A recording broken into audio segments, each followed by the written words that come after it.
Hoy tenemos el gusto de saludar a María Dolores París Pombo. Ella es socióloga, doctora en ciencias sociales con énfasis en estudios políticos, es investigadora del Departamento de Estudios Culturales del Colegio de la Frontera Norte en México.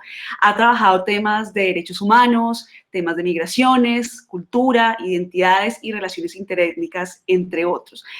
Dolores, gracias por aceptar nuestra invitación para conversar el día de hoy sobre la política migratoria en México y en Estados Unidos. Muchas gracias por la invitación. Dolores, antes de darte la palabra, yo quiero señalar algunos elementos que nos permitan tener un contexto más amplio sobre esta situación. En marzo de este año llegaron a la frontera entre México y Estados Unidos más de 18,000 niños y adolescentes migrantes no acompañados. En 6 meses han ingresado a los Estados Unidos cerca de 48,000 menores no acompañados y en total llegaron a esta frontera sur de los Estados Unidos aproximadamente 171,000 migrantes el pasado marzo, migrantes que fueron detenidos en esta frontera, y esta ha sido la cifra mensual más alta en los últimos 15 años. Adicional a esto, en lo que va de este año, México ha recibido aproximadamente 22,000 solicitudes de asilo y se espera que para finales de año la cifra sea de 80,000. Son migrantes que provienen de Centroamérica, que huyen de la violencia que hay en sus países, que huyen de una situación económica precaria. Incluso la pandemia, los huracanes que hubo a finales y a comienzos de este año también los obligaron a salir de sus países y de sus ciudades. Con el cambio de gobierno en Estados Unidos generó mucha expectativa, y a pesar de que Biden defiende su política migratoria y defiende también la decisión de revertir políticas adoptadas por su predecesor, por Donald Trump, en esta materia, estos cambios no son inmediatos, estos cambios van a tardar algún tiempo. Biden incluso ha tenido que salir a dar declaraciones insistiendo a los migrantes que por favor no vayan a los Estados Unidos. Ha dicho, no vengan, no dejen sus ciudades. Hay un gran reto aquí para los gobiernos de México y de Estados Unidos en la frontera. Biden detuvo la construcción del muro fronterizo con México, fortaleció también el programa que protege de la deportación a los jóvenes que llegaron a los Estados Unidos siendo niños, los que conocemos como los Dreamers, propuso también una reforma legal para abrir el camino a la ciudadanía a millones de inmigrantes que están sin documentos, que están sin papeles en este territorio, e incluso creó un grupo de trabajo para reunificar familias separadas. Pero, y acá me permito citar también las declaraciones del secretario de Estado, Anthony Blinken, estas acciones no significan que la frontera de los Estados Unidos esté abierta. Y estas medidas, sumado pues a que las caravanas de migrantes provenientes de Centroamérica no paran, también han tenido un gran impacto en México, y quiero que precisamente comencemos por allí. ¿Cuál ha sido el impacto que este flujo migratorio, que esta crisis migratoria ha tenido en la política migratoria de México? Bueno, hay que ver primero que son flujos muy diferentes y que no todos los que aparecen como aprehendidos por la patrulla fronteriza o encuentros le llaman ahora, ¿no? Encounters. No todos acaban de llegar.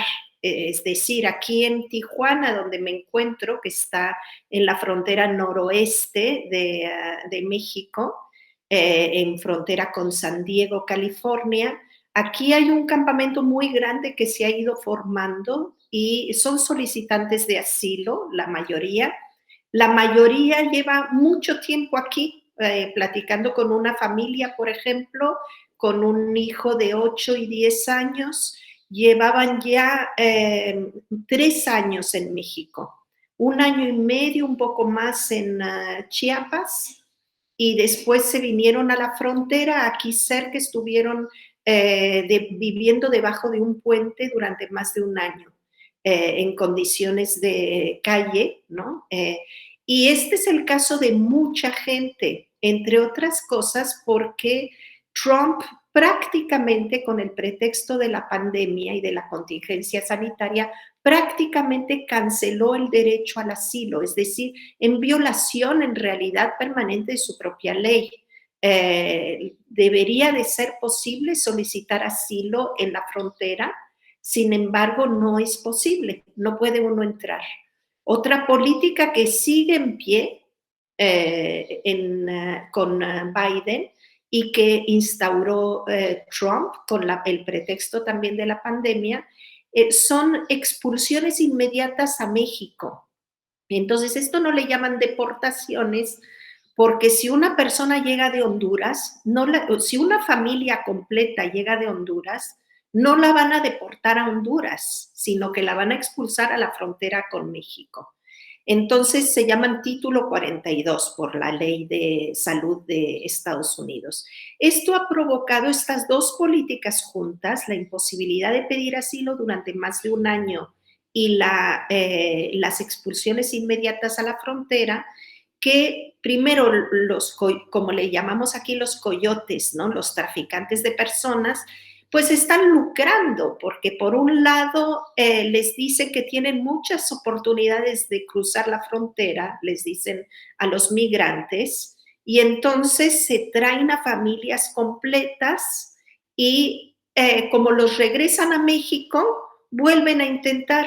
Entonces, si dicen que pararon a 171,000 personas, en realidad no es cierto. Pararon a lo mejor a 50,000. Lo que pasa es que esas 50,000 intentaron varias veces cruzar y las devolvieron varias veces a México, ¿no?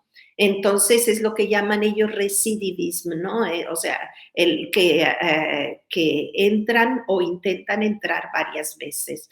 Entonces, por un lado, no todos están llegando, muchos están aquí varados desde hace mucho tiempo. Por otro lado, muchos son solicitantes de asilo, entonces, aunque les pidas que no salgan, de todas formas van a salir. Otros muchos no, otros muchos son personas que van a buscar trabajo, que tienen muy pocos ingresos en sus lugares de origen y que ven una buena oportunidad ahora que está más barato el coyote, ¿no?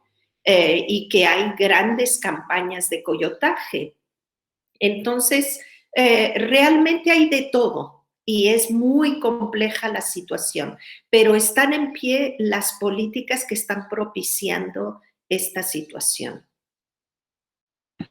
Dolores, y más o menos cuál es el porcentaje de los migrantes que deciden por una u otra circunstancia quedarse en territorio mexicano y que ya no deciden seguir directo a los Estados Unidos.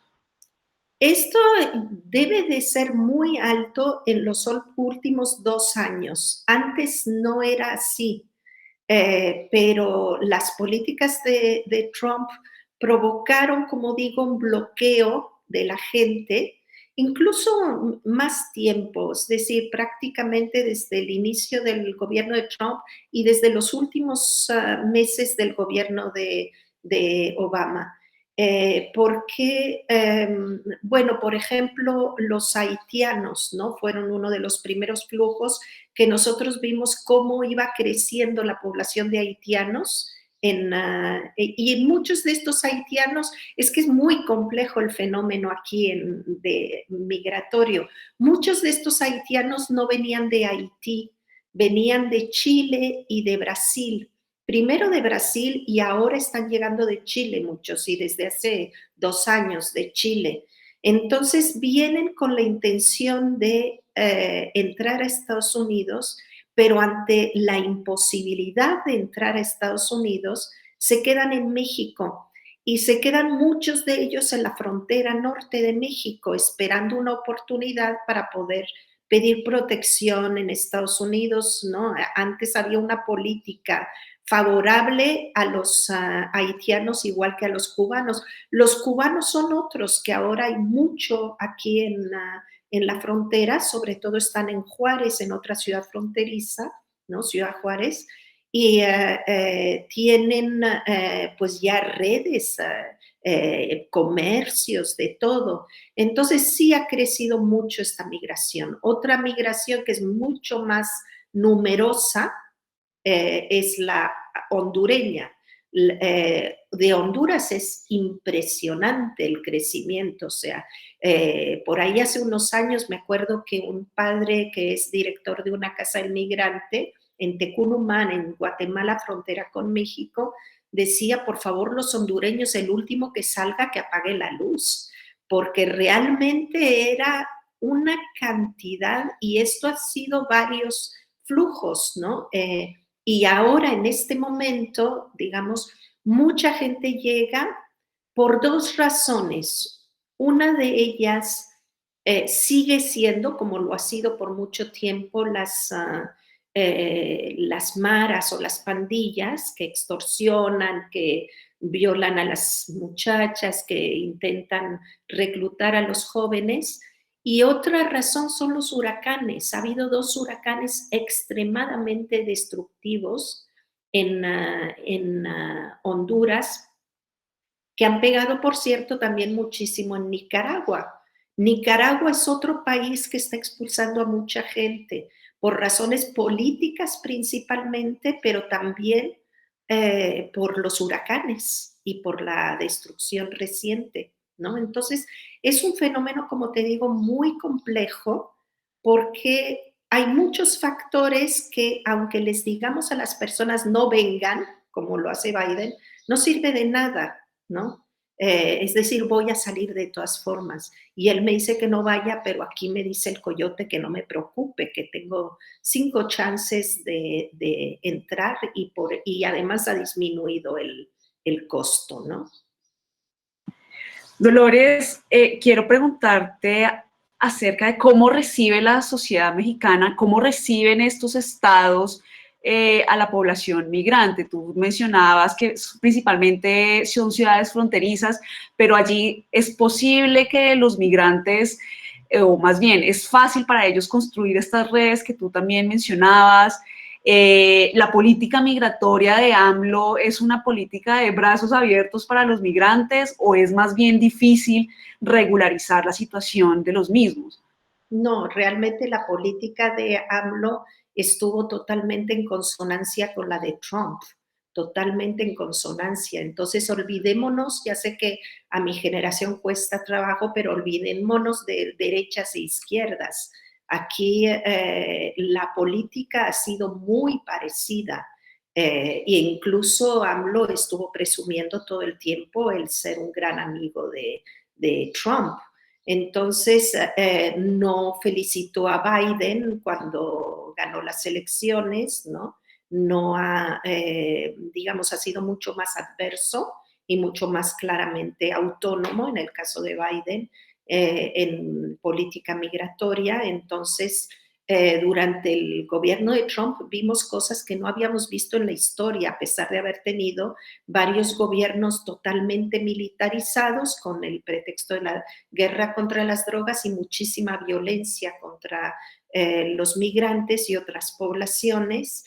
El gobierno de AMLO ha ganado el premio, si eso es posible.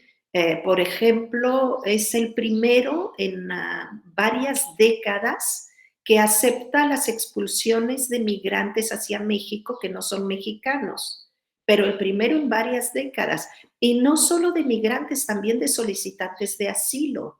Es decir, el programa que tuvimos y que deshizo Biden al llegar es un programa que era conocido como Quédate en México, que hacía que una persona solicitaba asilo en Estados Unidos, le daban un expediente con una cita de audiencia en una corte de inmigración en Estados Unidos y la regresaban a México para que esperara durante meses, sin absolutamente nada, sin recursos para sobrevivir, sin nada. Entonces, y esto lo aceptó el gobierno de México a pesar de que es totalmente contrario a su propia ley. No hay una sola figura migratoria que permita recibir en México a personas extranjeras que no entran por su propia voluntad a México, ¿no? Entonces, esto, digamos que, y sí ha habido una militarización nueva, se aceptó una nueva ley, se creó una Guardia Nacional Y la Guardia Nacional es un cuerpo militar fundamentalmente, porque está compuesto principalmente de soldados y marinos. Y se ha desplegado la Guardia Nacional para detener a los migrantes. Entonces hay una persecución clara, ¿no?, de los migrantes, lo cual los obliga a moverse en redes clandestinas en México y a correr enorme peligro, ¿no? Lo hemos visto muy recientemente con una nueva masacre de migrantes guatemaltecos. Desgraciadamente, la historia de violencia en México comprende una historia terrible de violencia contra los migrantes. Dolores, quiero ahora preguntarte por los menores de edad, ¿sí? Los menores de edad y los adolescentes que viajan sin acompañamiento, que llegan a esa frontera, algunos imagino que logran cruzarla. ¿Qué sucede después con estos menores cuando logran llegar a territorio estadounidense? Y ahí, ¿qué sucede cuando, bueno, digamos, cuando la guardia o cuando en la frontera no los agarran y no son llevados a los centros de detención? ¿Con qué redes de apoyo cuentan estos niños y estos adolescentes usualmente? Uh-huh. Bueno, hay que pensar que los niños y adolescentes, la estrategia es que se entregan a la patrulla fronteriza, sobre todo si son centroamericanos o de otros países. En su enorme mayoría son centroamericanos y mexicanos. Pensemos que los 3 países de origen principales, que son Guatemala, Honduras y El Salvador, juntos los 3 son menos de la tercera parte de la población mexicana. Entonces, el hecho de que sean muchos más niños hondureños es increíble porque Honduras es un país chiquito, Guatemala también, y El Salvador es un país chiquitito, ¿no? Le llaman el pulgarcito de América, ¿no? Entonces, son países muy pequeños, por eso digo que es realmente una representación altísima. ¿Qué pasa con estos niños? Nuevamente tenemos muchos tipos de migración. Pareciera que son niños no acompañados. En realidad, nosotros muchas veces preferimos, investigadores, hablar de niños separados. Y esto tiene mucho sentido aquí en la frontera. Una política que viene de la era de George Bush fue una ley que hace que los niños centroamericanos que entran sin compañía de sus padres o tutores no pueden ser devueltos a sus países de origen. Pero en cambio sí los mexicanos. Entonces la mayoría de los mexicanos, de los niños mexicanos que entran, son devueltos a México. Pero en cambio los centroamericanos se van a quedar muy probablemente. A Trump no le importaba la ley, de todas formas los deportaba. Pero Biden ha modificado esa política y los niños se entregan a la patrulla fronteriza literalmente, o sea, no es que intenten escabullirse y entrar, sino que se entregan a la patrulla fronteriza, la patrulla los detiene y en 72 horas deberían de ser trasladados a albergues. Pero eso no está sucediendo porque no hay albergues suficientes, no hay condiciones, incluso hay un hacinamiento enorme en las instalaciones de la patrulla fronteriza. Entonces, muchas familias llegan con muchos niños, por eso el campamento es muy representativo en ese sentido, es increíble, o sea, muchísimos niños, niños de todas las edades, pero incluso niños muy pequeñitos. Entonces intentan cruzar, los devuelven a México, familias centroamericanas, incluso a veces intentan cruzar por, digamos, el extremo noreste, por Brownsville o por el sur de Texas, y son devueltos por Ciudad Juárez, El Paso, es decir, el norte y en frontera con Nuevo México, ¿verdad? En Chihuahua. Y es decir, si dicen que no los pueden detener por razones de contingencia sanitaria, No se explica por qué les hacen hacer unos viajes larguísimos para devolverlos a casi 2,000 kilómetros de por donde entraron. Entonces, las familias se desesperan. Algunas de ellas no tienen ninguna forma de sostener a los niños. Y entonces mandan a los niños solitos, ¿no? Dicen, mejor que mi niño esté allí, al fin que allí está su mamá o allá está su papá que lo puede recoger, ¿no? Entonces, las políticas combinadas en este momento son lo que los americanos llaman la tormenta perfecta, cuando se juntan muchos factores que producen algo terrible, ¿no? Por un lado, la expulsión de familias sistemática y directamente a la frontera provoca que las familias se desesperen y manden a sus hijos solos, ¿no? Por otro lado, Estados Unidos no tiene las instalaciones para recibir a estos niños, pero tampoco los va a devolver. Y por otro lado, existe la contingencia sanitaria, es decir, un peligro grave de que en las condiciones actuales de hacinamiento y de detención no solo se están violando todos los derechos y sobre todo la dignidad de estas niñas y estos niños, sino que encima están corriendo un peligro de contagiarse. Dolores, quiero, digamos que continuemos conversando sobre este tema de los niños separados, que, bueno, entiendo que hay más de 500 niños que fueron separados, o más bien que no han sido reunificados con sus familias durante el gobierno de Donald Trump. ¿Qué ha pasado con esos niños, esos más de 500 niños y niñas, en dónde están y, pues, en esos casos, qué procede?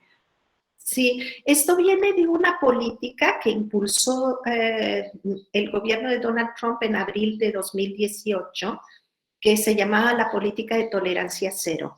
Y consistía en que si un padre, madre llegaba con niños, los padres o tutores eran considerados como coyotes, es decir, como traficantes, que estaban traficando a sus niños dentro de...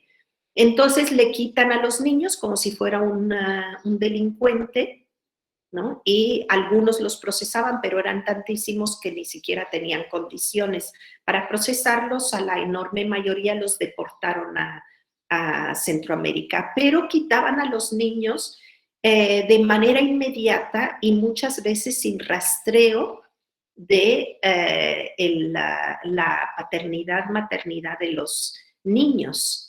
Entonces, algunos de estos niños eran muy pequeños, eran niños de brazos o niños muy pequeños que no sabían el nombre de sus papás, ni la dirección, ni mucho menos un teléfono o algo, porque llegaban con sus papás.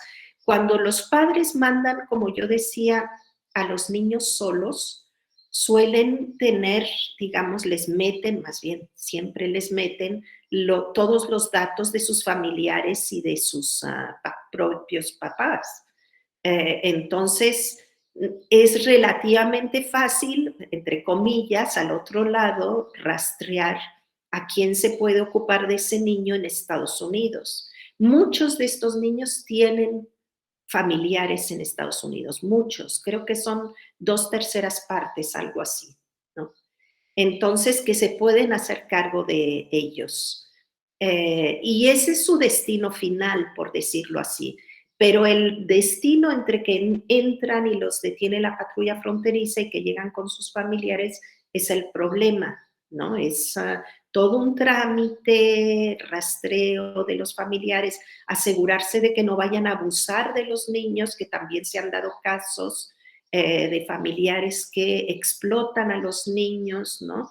Entonces, realmente es un sistema complejo. Y lo que hizo Donald Trump o el gobierno de Donald Trump en ese momento fue romper completamente con el sistema, con todos los protocolos nacionales e internacionales. Hay un elemento que creo que hay que tener en cuenta aquí. Estados Unidos creo que es el único país de los países ricos, de los países desarrollados, que no es signatario de la Convención de los Derechos del Niño. Entonces, realmente ni siquiera el interés superior del menor, que es, a ver, hay un principio que rige la migración de niñas, niños y adolescentes y que rige en general la política pública hacia niños, niñas y adolescentes, que es el interés superior del niño, ¿no? O el interés superior de la niñez. Y eso en Estados Unidos no es obligatorio, no es obligatorio, es decir, no se reconoce como principio. Entonces, sí, digamos, hay por un lado un problema, digamos, de procedimiento, pero por otro lado también un problema real que es más profundo y que es la falta de reconocimientos de los derechos de las niñas y los niños en Estados Unidos. Dolores, y quiero finalizar con una última pregunta acerca de, pues, del avance de la política migratoria de Biden. ¿Cómo va esos avances? Pues hay voluntad política, pero ¿cuándo se va a hacer realidad y cuándo se van a concretar pues todas esas, digamos, esas proyecciones? ¿Cuándo van a ser legalizados o cuándo van a obtener documentos legales los más de 11 millones de migrantes que hay allí? Sí, yo creo que eso es una utopía, pero soy una persona pesimista, entonces a lo mejor otros investigadores, de hecho otros colegas míos del colegio piensan realmente que va a haber esta reforma, pero nosotros esperábamos esta reforma con Obama, ¿no? En 2008 estábamos seguros de que era el momento. En 2006 estuvimos a punto de creer, o 2005, ¿no? Que esta reforma integral, ¿no? Del sistema migratorio se iba a hacer, había un buen equilibrio y una buena oportunidad. Obama metió en su primer gobierno también esta reforma y sin embargo, pues recordemos que deportó a más migrantes que ningún otro presidente, ¿no? Incluso que más que Trump. Entonces, yo no creo que esto vaya a suceder. Sí van a suceder algunas cosas y ya están sucediendo, pero mucho más pequeñas de lo que son las esperanzas de los migrantes. Hay algo que en lo que hay una, digamos, coincidencia muy fuerte en Estados Unidos que tiene que ver con lo que tú mencionabas como los dreamers. Entonces, yo pienso, y en esto sí tengo bastante certeza, que no solamente se va a reabrir el programa, sino que encima muy probablemente habrá algún tipo de acuerdo, algún tipo de legislación que les permita tener una residencia permanente e incluso con cierto plazo adquirir la ciudadanía, lo que todo el mundo llama un camino hacia la ciudadanía, que es la residencia permanente, o sea, lo que se conoce como la green card, ¿no? Esos, yo creo que sí, los dreamers sí. Otro grupo que puede beneficiarse bastante durante este gobierno son lo que llaman los TPS, Temporary Protection Status, que son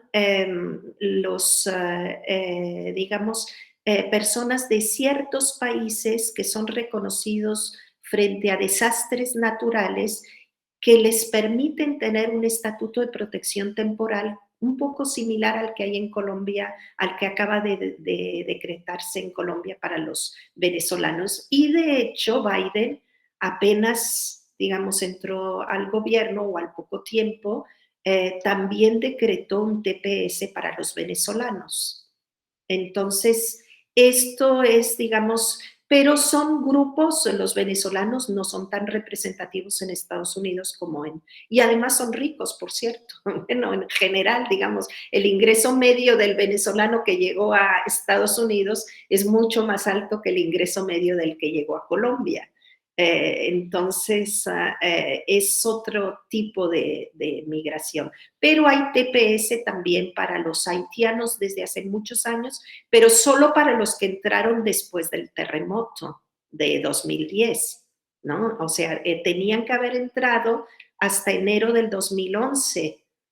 Los que ahora entran no tienen ningún tipo de protección, ¿no? Los cubanos tampoco, los cubanos lo que hacen es pedir asilo, igual que todos los demás, ¿no? Y también los haitianos. Entonces, pero los haitianos tienen una probabilidad bajísima de obtener asilo y cualquier otra forma de protección en este momento. Entonces, hay como grupos muy particulares que se van a beneficiar, pero así los 11 millones, como se suele decir, no lo creo. Simplemente viendo lo que está pasando en este momento, ya está modificándose, digamos, el espíritu muy positivo de la reforma migratoria entre la mayoría de los congresistas. Dolores, pues muchas gracias por tu tiempo, gracias también por esta interesante conversación, por ayudarnos a entender un poco más acerca de este preocupante panorama migratorio que hay en este momento, pues en esa frontera. Pues de nada, al contrario, muchas gracias por haberme invitado y esperemos que quedó claro la conversación. Claro que sí.